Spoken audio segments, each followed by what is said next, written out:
Hello friends, কেমন আছো তোমরা? আজকে আমি ক্লাস 12 ইংরেজি বিষয়ের সেকেন্ড টপিক অর্থাৎ দ্য স্ট্রং রুটসের প্রশ্ন উত্তর নিয়ে চলে এসেছি। তো কিছু সাজেস্টিভ এসে কিউ আমি তোমাদের দিচ্ছি, যেগুলোর মধ্যে আসবে যে একেবারে গ্যারান্টি, কিন্তু কোনটা আসবে সেটা তোমাদেরকে ভালো করে পড়তে হবে, আর আমি এই ভিডিওর মাধ্যমে বলে দেবো, ঠিক আছে? আর বড় কোশ্চেনে যদি তোমরা সাজেশন চাও তাহলে কিন্তু তোমরা এই যে কমেন্ট সেকশনে কমেন্ট করে আমাকে জানাও, তবে কিন্তু আমি তোমাদের বড় কোশ্চেনের সমস্ত টপিকের একসাথে একটা ভিডিওতে দিয়ে দেবো, ওকে? তো ফ্রেন্ডস, দেখতে পাচ্ছ আমরা চলে এসেছি কম্পিউটার স্ক্রিনে। তো প্রথম question, what is the source of strong roots? উত্তর, the strong roots is taken from doctor APJ Abdul Kalam's autobiography Wings of Fire. তো স্ট্রং রুটস গল্পটা নেওয়া হয়েছে এপিজে আব্দুল কালামের যে আত্মজীবনীমূলক গ্রন্থ, এই যে উইংস অফ ফায়ার থেকে। তারপরে দেখো, in which town was doctor APJ Abdul Kalam born? তো এপিজে আব্দুল কালাম কোন শহরে জন্মেছিলেন? না, APJ Abdul Kalam was born in island town of Rameswaram. তো রামেশ্বরম নামে একটা দ্বীপ শহরে জন্মেছিলেন, in the erstwhile Madras state, মানে প্রাচীন মাদ্রাজ রাজ্যের। তারপরে বলছে কি, হু ওয়ার কালামস পেরেন্টস? কালামের বাবা মা কারা ছিল? Jainul Abdeen and Ashiamma were Kalam's parents. কালামের বাবা মা ছিল কে? জয়নুল আবদিন এবং আসিয়াম্মা, এই দুজন, ঠিক আছে? তারপরে দেখো, in whom did Kalam Abdul Kalam's father have an ideal helpmate? Abdul কালামের বাবা কার মধ্যে একজন আদর্শ পত্নীকে খুঁজে পেয়েছিলেন? নিজের স্ত্রীর মধ্যে, ঠিক আছে? উত্তর হবে নিজের স্ত্রীর মধ্যে। Abdul Kalam's father had an ideal helpmate in his wife Ashiamma, okay? তারপরে বলছে, হোয়াট অ্যাকর্ডিং টু কালাম? কালামের মতে কোন জিনিসটা ডিড হিজ ফাদার প্রসেস? তার বাবার যেটা ছিল, তাহলে কালামের বাবার কী ছিল গো? না, Kalam's father possessed great innate wisdom and generosity of spirit, মানে ছিল বিশাল গভীর জ্ঞান। গ্রেট মানে মহান, ইনিয়েট গভীর, উইজডম মানে জ্ঞান, অ্যান্ড জেনারসিটি অফ স্পিরিট এবং হৃদয়ের উদারতা ছিল তার মধ্যে, ঠিক আছে? তারপরে দেখো বলছে কি, how many people did Kalam's mother fade every day? তো কালামের মা প্রত্যেক দিন কতগুলো লোককে খাওয়াতো গো? Kalam's mother fade every day more outsiders than the total number of family members, মানে মোট পরিবারে যত লোক আছে না, তার থেকে অনেক বেশি বাইরের লোককে তার মা প্রত্যেক দিন খাওয়াতো, ঠিক আছে? তারপরে বলছে কি, who was bestowed the title of Bahadur in strong roots? Strong roots গল্পে কে বাহাদুর পদবিটা পেয়েছিল বা বাহাদুর এই যে নামটা পেয়েছিল? বলছে কি, one of the Kalam's mother, কালামের একজন কালামস মাদার ফর বিয়ার্স, কালামের মার একজন পূর্বপুরুষ was bestowed the title of বাহাদুর, মানে এই বাহাদুর টাইটেলটা পেয়েছিল, ঠিক আছে? তো এটা নিয়ে আরও তিন রকমের কোশ্চেন হতে পারে। দেখো, তারপরের কোশ্চেনটাও একই ব্যাপার, দেখতে পাচ্ছ। বলছে, কালামের মার বংশটা কালামের বাবার থেকে কীভাবে আলাদা? বলছে, how was Abdul Kalam's mother lineage different from his father? এবার উত্তর দেখো, আব্দুল কালামস মাদার লিনিয়েজ ওয়াজ মোর ডিস্টিংগুইশ। আব্দুল কালামের মার যে মানে পরিবারটা ছিল সেটা অনেক বেশি প্রতিষ্ঠিত ছিল দেন হিজ ফাদার, তার বাবার থেকে, ঠিক আছে? As one of her forbears, যেহেতু তার একজন পূর্বপুরুষ, was bestowed the title of Bahadur by British, মানে বাহাদুর টাইটেল পেয়েছিল এই ব্রিটিশদের কাছ থেকে। তারপরে দেখো, হোয়ার ডিড কালাম স্লিপ? কালাম কোথায় বসবাস করতো? না, Kalam lived in their ancestral house, Kalam তাদের পৈতৃক বাড়িতে বসবাস করতো। এটা নিয়ে আরও দুটো মানে আরও একটা কোশ্চেন আছে, দেখতে পাচ্ছ এটা, যে ওটা কী দিয়ে তৈরি হয়েছিল বাড়িটা? Describe the ancestral house of Kalam, কালামের যে পৈতৃক বাড়িটা বিশ্লেষণ করো বা বর্ণনা দাও তার। বলছে কি, ancestral house of Kalam was fairly large পাকা হাউস, ছিল একটা সুন্দর বড় পাকা বাড়ি, মেড অফ লাইমস্টোন, চুনা পাথর দিয়ে তৈরি, অ্যান্ড ব্রেক ইট দিয়ে, on the mosque street of Rameswaram, রামেশ্বরমের মস্কো স্ট্রিটের পাশে, ঠিক আছে? What did Kalam's father use to avoid? কালামের বাবা কোন কোন জিনিসগুলোকে এড়িয়ে চলতেন? Kalam's father use to avoid all inessential comfort and luxury, সমস্ত যে অপ্রয়োজনীয়, ইনএসেন্সিয়াল, হ্যাঁ, কমফোর্ট মানে স্বাচ্ছন্দ্য, অ্যান্ড লাক্সারিস মানে কি? লাক্সারিস মানে হচ্ছে বিলাসিতা, ঠিক আছে? তারপরে দেখো, when was Kalam's ancestral house built? কালামের পৈতৃক বাড়িটা কখন তৈরি হয়েছিল? না, Kalam's ancestral house was built in the middle of 19th century, ঠিক আছে? তারপরে বলছি কি, হাউ ওয়াজ কালামস চাইল্ডহুড? তো কালামের শৈশবটা কেমন ছিল গো? না, APJ Abdul Kalam had a secure childhood both materially and emotionally. মানে কালামের ছিল একটি নিরাপদ শৈশব, সেটা আহ, বাস্তবেও আর মানে ইমোশনের দিক থেকেও, মানে কী বলবো, অনুভবের দিক থেকে বলতে পারো। হুম। তারপরে বলছে কি, উইথ হুম ডিড কালাম এট, কালাম কার সাথে খেত? না, Kalam's normally at with his mother, তার মার সাথে খেত। তারা বলছে কি, where did Kalam usually at in his childhood, তাহলে তার কালামের যে চাইল্ডহুড মানে শৈশবে কালাম কোথায় খেত গো? না, Kalam usually ate on the floor of kitchen in his childhood. তো কালাম সাধারণত তার যে কিচেন, কিচেন মানে কি গো? রান্নাঘরে খেত। হুম। রান্নাঘরের ফ্লোরে, মেঝেতে খেত। ফ্লোর লেখা আছে, ভালো করে খেয়াল করবে। What food did Kalam's mother serve him, কালামের মা তাকে কোন ধরনের কোন কোন খাবারগুলো সার্ভ করতো, মানে দিত আর কি। তো বলছে যে রাইস, অ্যারোমিক সাম্বার, মানে ভাত দিত, আর সুগন্ধি ডাল দিত, a variety of homemade pickles, বিভিন্ন ধরনের বাড়ির তৈরি আচার, অ্যান্ড ফ্রেশ কোকোনাট চাটনি, এবং যে একদম তরতাজা নারকেলের আচার দিত, যেটা সাউথ ইন্ডিয়াতে বেশিরভাগ খাওয়া হয় বন্ধুরা। তারপরে দেখো, what made Rameswaram famous to pilgrims, কোন জিনিসটা রামেশ্বরমকে পিলগ্রিমস মানে তীর্থযাত্রীদের কাছে বেশি ফেমাস করে তুলেছিল? ফেমাস মানে বিখ্যাত করে তুলেছিল। তো বলছে যে শিব টেম্পল, মানে মেন যে শিব মন্দিরটা, এটাই কিন্তু রামেশ্বরমকে পিলগ্রিমস মানে তীর্থযাত্রীর কাছে বেশি ফেমাস করে তুলেছিল, মানে বিখ্যাত করে তুলেছিল। তারপরে how far was Rameswaram temple from Kalam's house, কালামের বাড়ি থেকে রামেশ্বরম মন্দিরটা কত দূরে গো?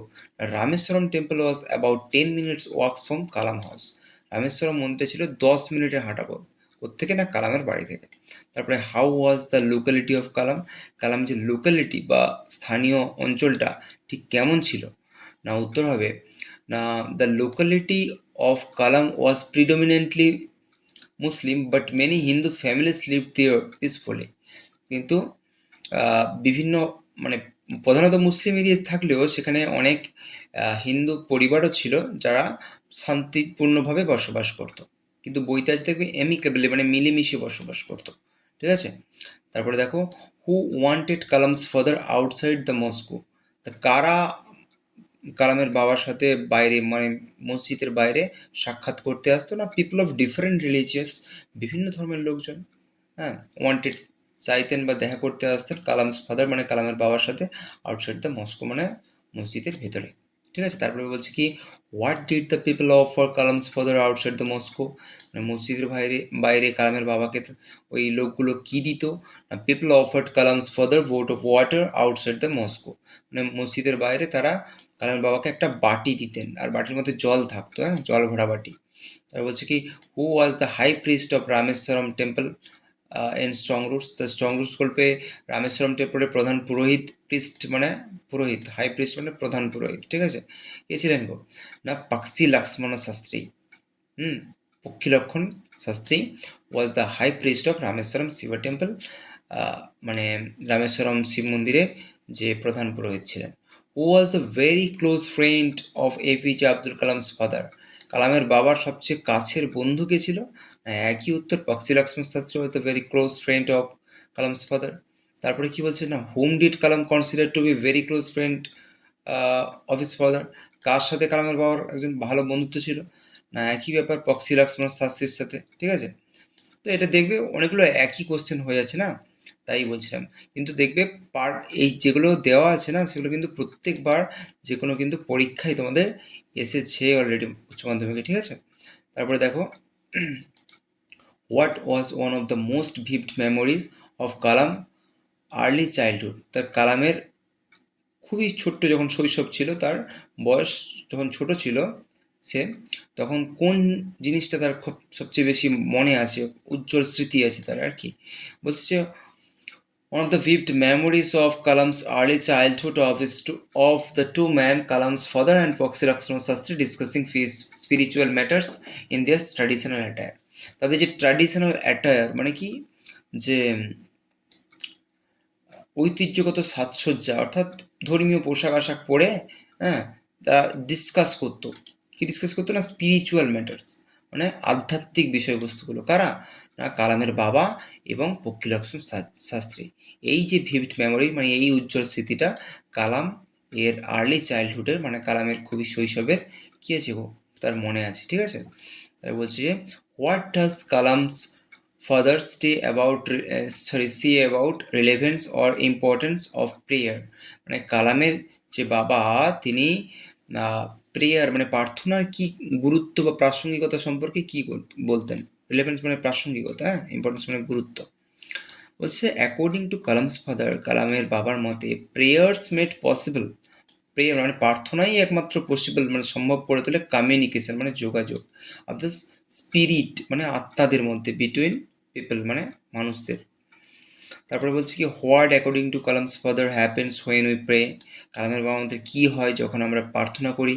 অ্যাকর্ডিং টু কালামস ফাদার, কালামের বাবার মতে হোয়েন উই প্রে, যখন আমরা প্রার্থনা করি, উই ট্রান্সেন্ড আওয়ার বডি, আমরা আমাদের দেহটাকে ছাড়িয়ে যাই, and become a part of cosmos, এবং এই বিশ্ব ব্রহ্মাণ্ডের একটা অংশ হয়ে উঠি। ঠিক আছে, তারপরে বলছে যে how would Kalam's father convey complex spiritual concepts? Kalam's father would convey মানে কালামের বাবা অনুবাদ করতে পারতেন কমপ্লেক্স স্পিরিচুয়াল কনসেপ্টস, মানে কি কমপ্লেক্স মানে কি জটিল, স্পিরিচুয়াল মানে আধ্যাত্মিক কনসেপ্ট মানে বিষয়বস্তুগুলো ভেরি সিম্পল, খুবই সাধারণ ডাউন টু আর্থ তামিল মানে চলিত তামিল ভাষায় অনুবাদ করতে পারতেন। ঠিক আছে, তারপরে বলছে যে what according two doctor APJ Abdul Kalam's father does adversity always present. APJ Abdul কালামের মধ্যে এর বাবার মতে দুঃখ যন্ত্রণা সবসময় কি তুলে ধরে তোমার সামনে। না according to APJ Abdul Kalam's father, এপিজের বাবার মতে অ্যাডভার্সিটি মানে দুঃখ যন্ত্রণা অলওয়েজ সবসময় প্রেজেন্ট করে দেয়, মানে তোমার সামনে তুলে ধরে। ঠিক আছে, কি প্রেজেন্ট করে দেয় না অপরচুনিটিস মানে সুযোগ সুবিধা, ফর ইন্ট্রোস্পেকশন মানে আত্মসমীক্ষার। ঠিক আছে,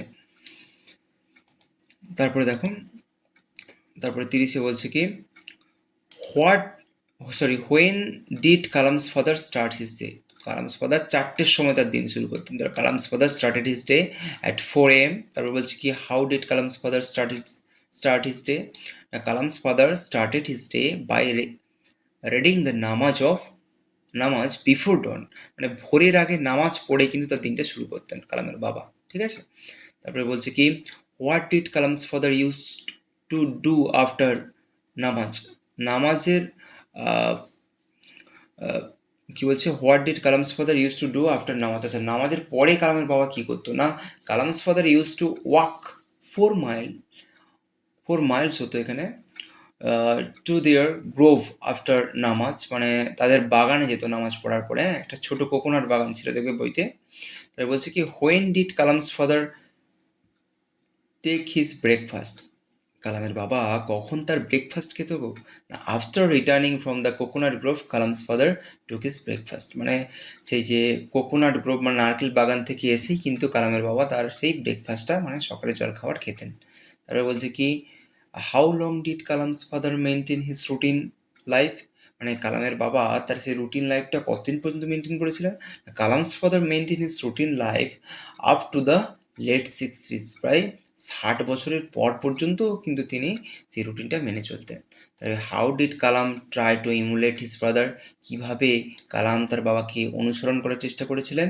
না Kalam try to emulate his father in his own world of science and technology, Kalam তার বাবাকে অনুসরণ করেছিল তার নিজের পৃথিবী অর্থাৎ সায়েন্স মানে বিজ্ঞান এবং টেকনোলজি মানে প্রযুক্তির যে পথে। ঠিক আছে, এতটুকুই তোমরা পড়বে। Thank you. আমাদের ভিডিওগুলো ভালো লেগে থাকলে লাইক শেয়ার এবং সাবস্ক্রাইব করে দিও আর আমাদের পাশে থাকো বন্ধুরা। Thank you.